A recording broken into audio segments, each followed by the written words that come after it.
Well, hello there.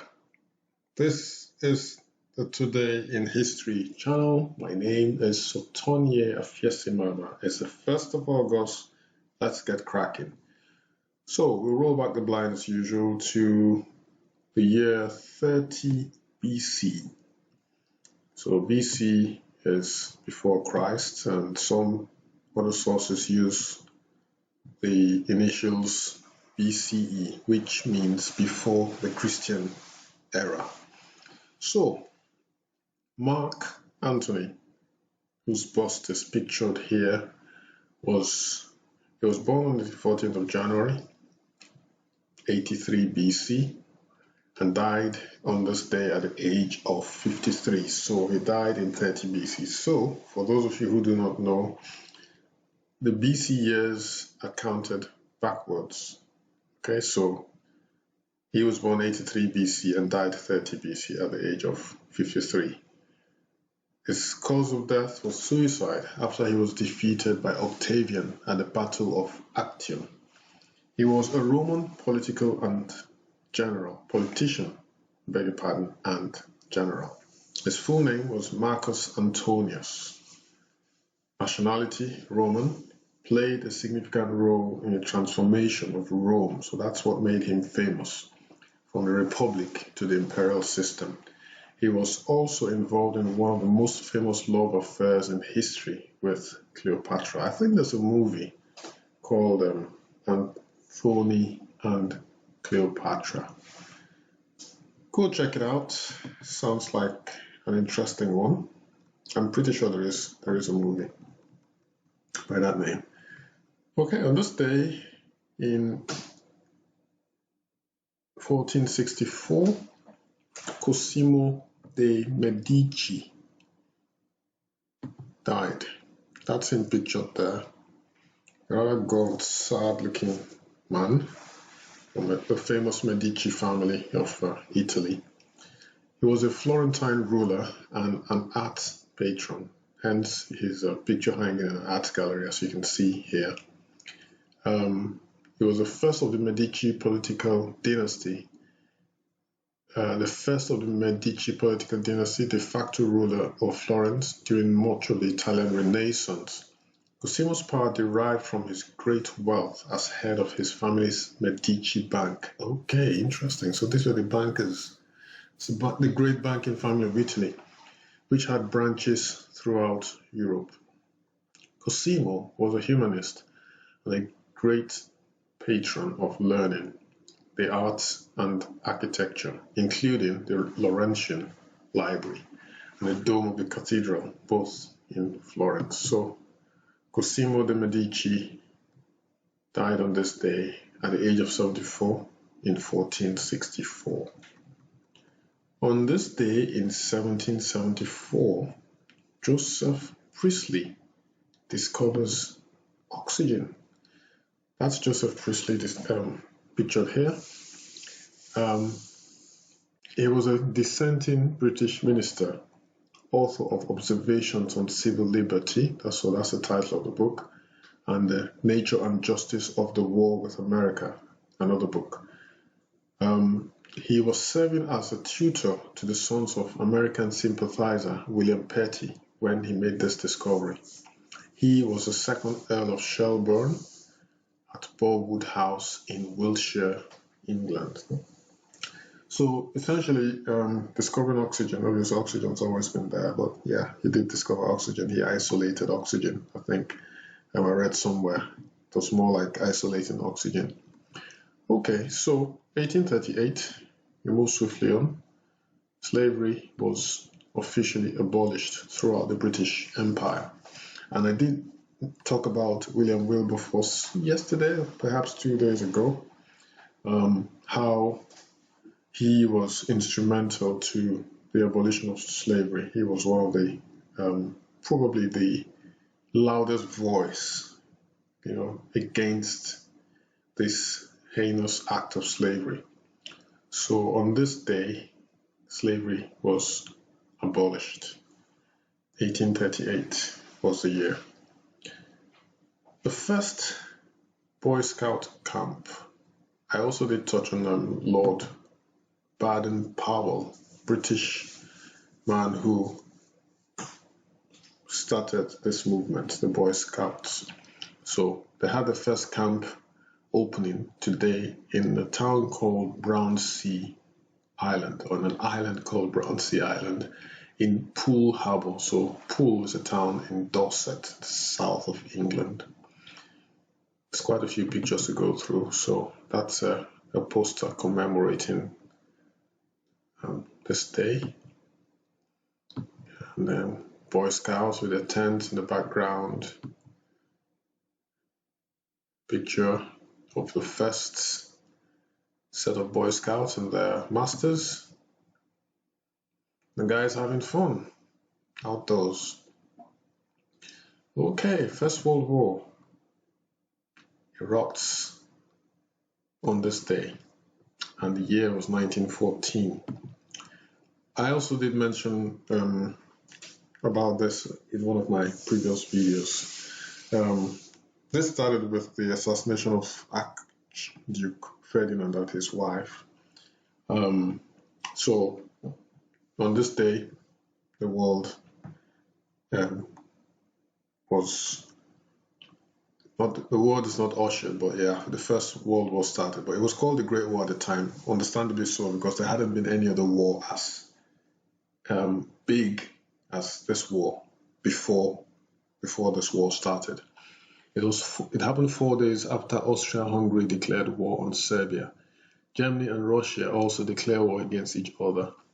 France orders a general mobilization, and the first German army units cross into Luxembourg in preparation for the German invasion of France.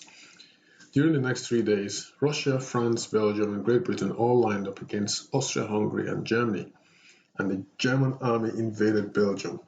The Great War, just like I mentioned earlier, that ensued was one of unprecedented destruction and loss of life, resulting in the deaths of some 20 million soldiers and civilians. That is terrible, obviously.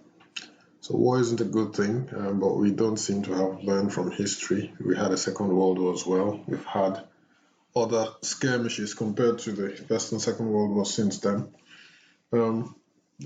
At any given time since the Second World War, man has been at war with. There's always a conflict somewhere in the world. The earth has never known peace, 100% peace for one day. I don't think. Possibly over the odd Christmas here and there. The guns have fallen silent for a few hours, few days maybe. But overall, we haven't had peace, at least since the Second World War. How sad. Anyway, 1936. On this day, Hitler oversees the Berlin Olympics opening ceremony. So that's the Führer there, to the right of your screen. More than 5,000 athletes from 51 countries marched into the stadium, packed with 100,000 onlookers. Adolf Hitler makes his only public statement of the Berlin Olympics at its opening ceremony on this day in 1936. And that was, "I proclaim the Games of Berlin, celebrating the 11th Olympiad of the modern era, to be open." In the end, 18 African Americans competed for the United States, winning 14 of 56 US medals. That is exactly a quarter of the medals that were won. Wow. Including 4 gold medals for track and field phenom Jesse Owens. So basically, the African Americans performed twice, 2 times better than they were expected to perform, if that makes sense. So let me break it down. The percentage of African Americans in America is about 12-13%. And in these games, they produced 25% of the medals. So essentially, they performed twice, they were twice as good as the rest of America, if you like. African Americans are And Africans in general have been known to be good, very good athletes. So this doesn't really come as a surprise. I think it's one of the things that the African and African descendant peoples are good at, you know. Okay, 1944, we come across another sad story, which I have featured in at least 2 other videos. Anne Frank writes her last diary entry. She was a young Jewish girl hiding out in Nazi-occupied Holland, whose diary came to serve as a symbol of the Holocaust. So this entry was made 3 days before she and her family are arrested and placed in concentration camps. You know, whenever I see this girl's haunting face, it just tears me apart. You know, because I have got a daughter who's just become a teenager, and I'm thinking pretty much similar age to Anne Frank. And look at her looking happy, not knowing what the future held for her. And to think that human beings could descend so low as to kill someone like this, an innocent girl, you know. I mean, millions were killed as well, but you know, just the thought of it, the thought that this girl had a future ahead of her, you know, and millions of other people. But you know, like this, well, like I said earlier, she was a symbol of the Holocaust. You know, this needless killing, you know, needless strife that pervades our planet is really sad. It's really sad that we can't seem to live at peace with each other for a longer period of time. Yeah, well, let's move on to the next item now before I start sounding a bit too emotional. Coolio, entertainer, singer called Coolio, was born on this day. His real name is Leon Ivy Jr. He was a rapper from the United States of America, and he is famous for his song, as you can probably pick out from his t-shirt, Gangsta's Paradise.